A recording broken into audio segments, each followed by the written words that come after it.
Rio Claro desativa posto de atendimento a pessoas com sintomas de dengue.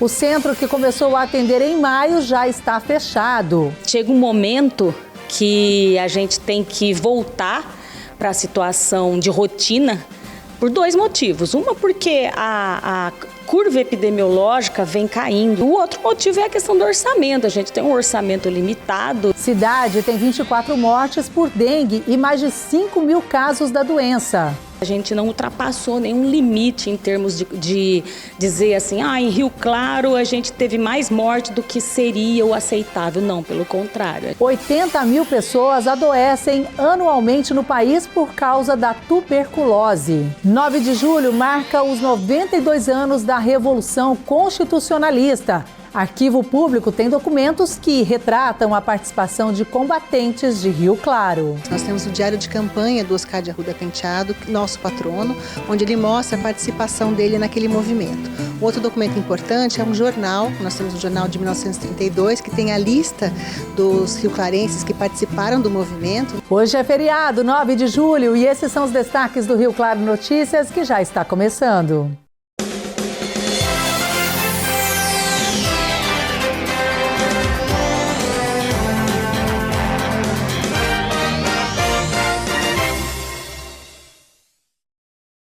Olá, boa noite.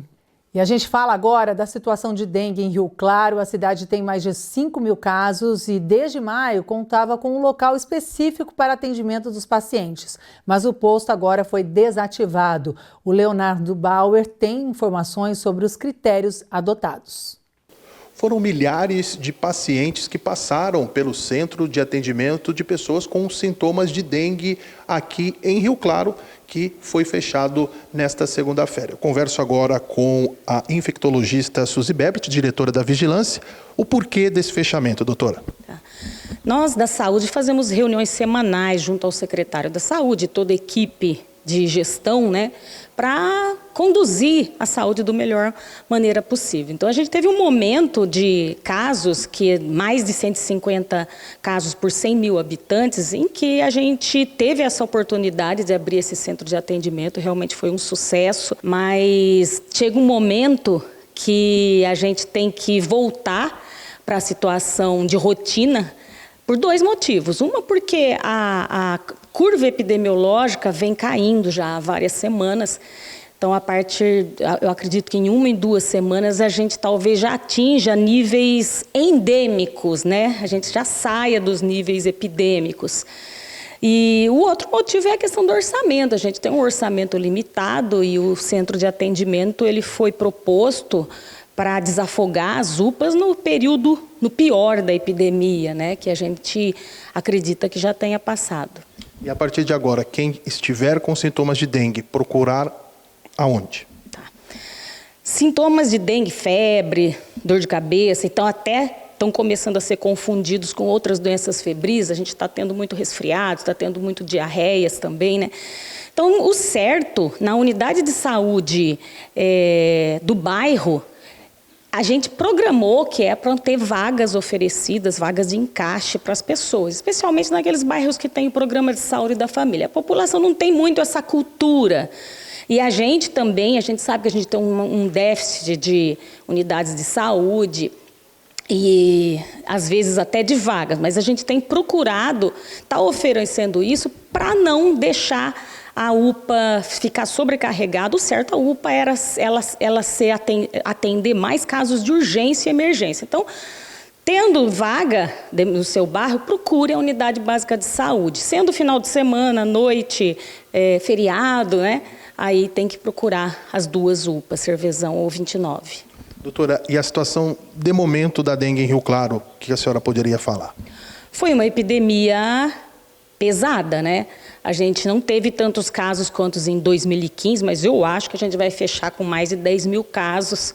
A gente tem umas notificações ainda chegando, em algumas em atraso, A quantidade de óbitos também, 24 óbitos, com 7 ainda em investigação. A gente teve de abril até aqui, são 1.000 internações, então mostrando como foi grave. Isso tanto em hospitais do SUS como do convênio, E as mortes também, mostrando como é complexo lidar com a dengue, quando a pessoa já chega naquele quadro, já no grupo D, que a gente chama, que são as fases da dengue, é muito difícil a gente conseguir reverter. Então, a gente lamenta esses óbitos e eles estão dentro daquilo que é esperado, vamos dizer, aquilo que é aceitável pela Organização Mundial de Saúde, porque morte a gente nunca aceita, mas a gente não ultrapassou nenhum limite em termos de dizer assim, em Rio Claro a gente teve mais morte do que seria o aceitável. Não, pelo contrário, a gente está dentro daqueles parâmetros, né? Muito obrigado, então, doutora Suzy. Mais uma vez, então, ressaltamos, qualquer sintoma, procure uma unidade básica de saúde aqui em nossa cidade. De Rio Claro, Leonardo Bauer. O estado de São Paulo começou a substituir a emissão da primeira via de RG e passa a expedir somente a carteira de identidade nacional. A mudança já pode ser feita nas unidades do Poupa Tempo, mas pode ser realizada até 2032. Vamos entender. O seu Nilson aproveitou um tempinho na agenda para tirar a nova carteira de identidade nacional. Para ele, o quanto antes regularizar os documentos, mais fácil fica e, de quebra, evita qualquer dor de cabeça. Eu já aproveitei fazer porque se deixar para a última hora lá, aquela fila, aquele monte de gente, então eu aproveito e adiantar. Vai num lugar, pede um documento, vai do outro, pede outro. Então, tendo essa carteira, então, excelente, ótimo. A Rosângela também já quis deixar tudo em ordem. O meu tá vencido. O RG já estava... No fim já, né? Tem que trocar outro. Para não ter que fazer segunda via, já faz direto.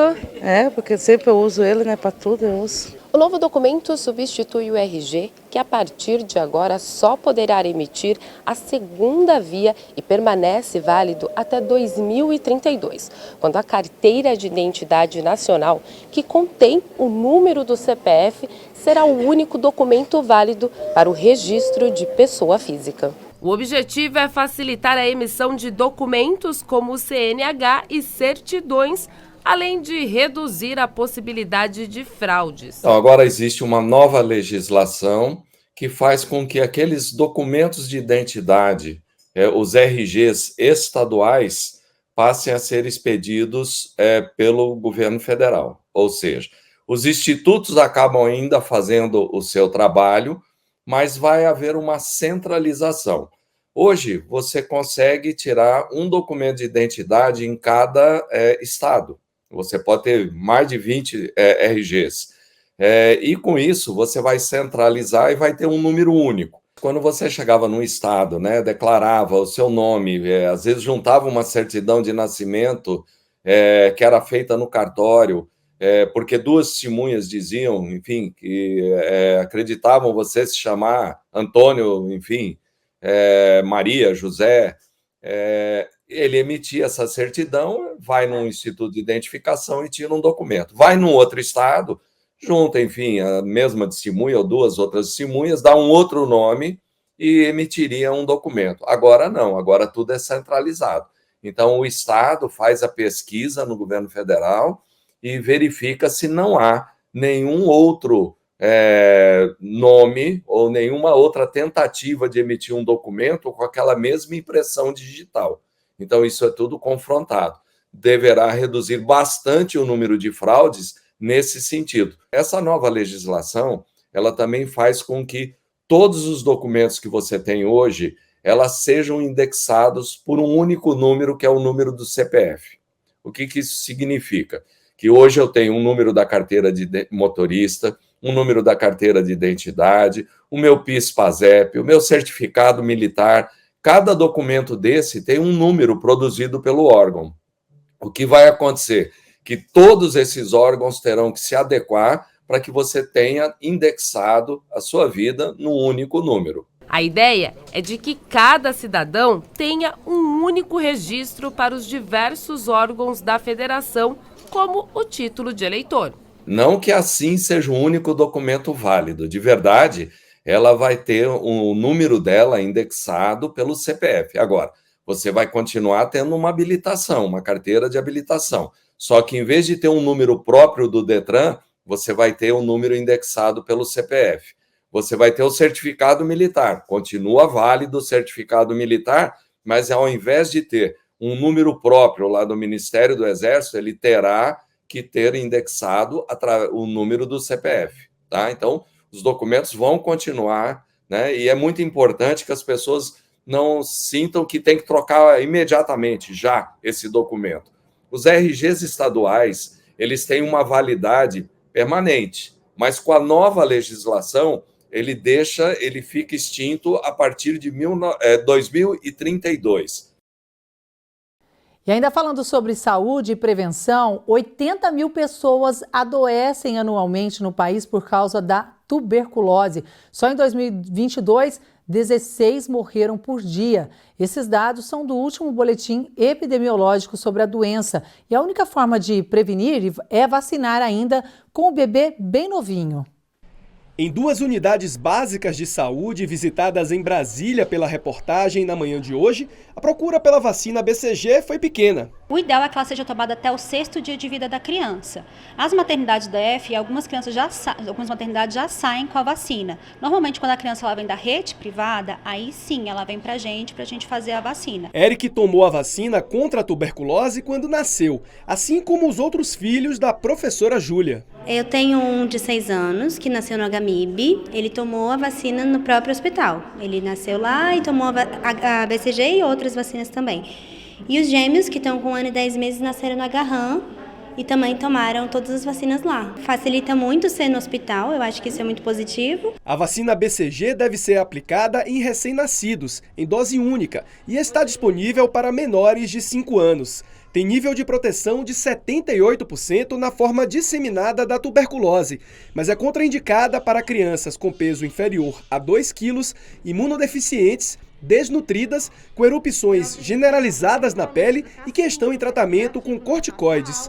A transmissão da doença acontece pela saliva e por materiais contaminados. Ainda há circulação, né, dessa micobactéria e por esse motivo nós temos que ter uma atenção e nos utilizar de todos os recursos disponíveis. Então, um recurso é a vacina BCG, que é oferecida ali logo após ao nascimento. Ela deve ser oferecida a todas as crianças, que tem uma finalidade de proteger principalmente para as formas mais graves da doença, as formas neurológicas e disseminadas que podem acontecer aí ao longo da vida. E a seguir, vamos saber como estão as temperaturas neste feriado. E ainda, você sabe o significado de 9 de julho? A data marca a Revolução Constitucionalista de 1932 e tem história no arquivo de Rio Claro.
E cada vez mais as pessoas com deficiência superam limites e conquistam seu espaço no mercado de trabalho. O número de contratações cresceu, mas ainda há desafios para valorizar as competências dos PCDs. Melina, que desde os 14 anos vem perdendo a visão, com 2% da função visual, redescobriu suas capacidades viajando sozinha pelo Brasil com sua cadela guia Hillary. Por mais que viajar sozinha seja mais desafiador, eu gosto bastante, porque é quando eu me conecto mais comigo, me conecto com a Hillary, me conecto com a cidade, com as pessoas. Eu tenho um gosto de vitória maior quando eu viajo sozinha. Luísa Habib, do Acessibilizei, descobriu aos 15 anos uma doença degenerativa que limita seus movimentos. Devido à falta de força muscular, precisou adaptar um veículo para que pudesse dirigir com segurança. O carro para mim é a possibilidade de realizar meus sonhos, assim. Eu acho que é muito mais que a liberdade, é poder fazer o que eu quero com a minha vida. Ser uma pessoa com deficiência, usar um andador, usar uma cadeira de rodas, é muito difícil para pegar Uber, pegar ônibus. Então, assim, não só o carro é uma facilidade, como é a liberdade de poder ir e vir, né? Após mais de 30 anos da lei de cotas, os números de contratações de profissionais com deficiência crescem no mercado de trabalho. De acordo com a RAIS 2022, 590 mil pessoas com deficiência estavam trabalhando. No entanto, quem atua na área de inclusão alerta que esses números representam apenas um pouco mais da metade das vagas disponíveis e que a evolução não significa reconhecimento do potencial desses trabalhadores. A gente tem um estudo do ano passado, uma pesquisa realizada pela Nós Inteligência, que apontou que 62% das pessoas com deficiência contratadas nunca foram promovidas e nunca tiveram um aumento de salário. A gente ainda observa o mercado só cumprindo cota e não entendendo o desafio e as possibilidades de desenvolvimento de carreira e de crescimento da pessoa com deficiência.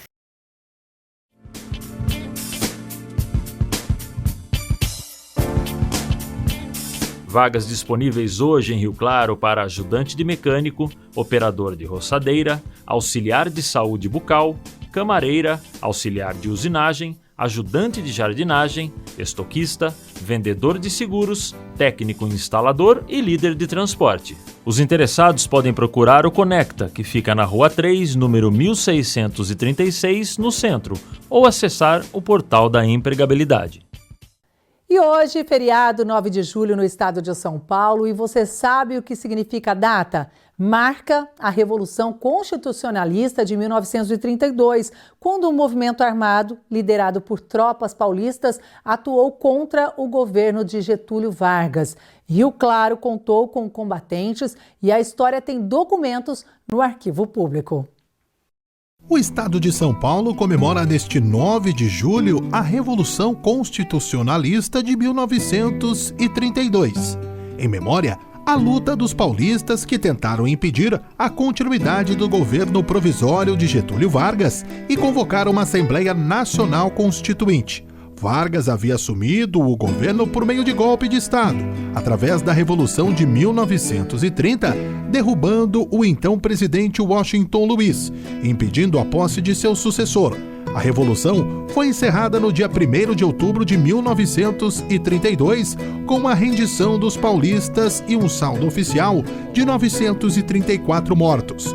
Mesmo tendo perdido a guerra, os revolucionários de 32 acabaram por pressionar o governo federal a elaborar uma constituinte no ano seguinte, fato que resultou na redação da Constituição de 1934. No Arquivo Público de Rio Claro, documentos impressionantes da época, como um jornal com os nomes dos rioclarenses participantes do ato, e o diário de Oscar Arruda Penteado, que relata detalhes de sua participação na Revolução. O arquivo disponibiliza documentos originais e documentos facsimilares, que são reproduções de alguns documentos originais. Então, dentre os originais, nós temos o diário de campanha do Oscar de Arruda Penteado, nosso patrono, onde ele mostra a participação dele naquele movimento.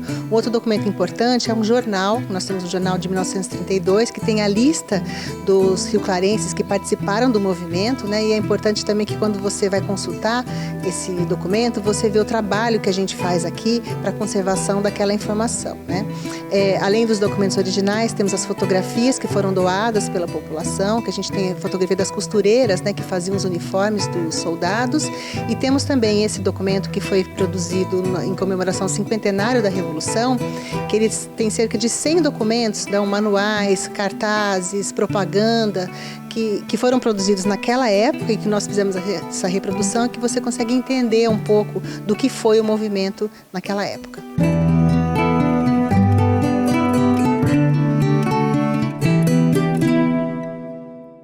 O Rio Claro Notícias fica por aqui. Um ótimo restinho de feriado para você. Uma boa noite. Tchau, tchau.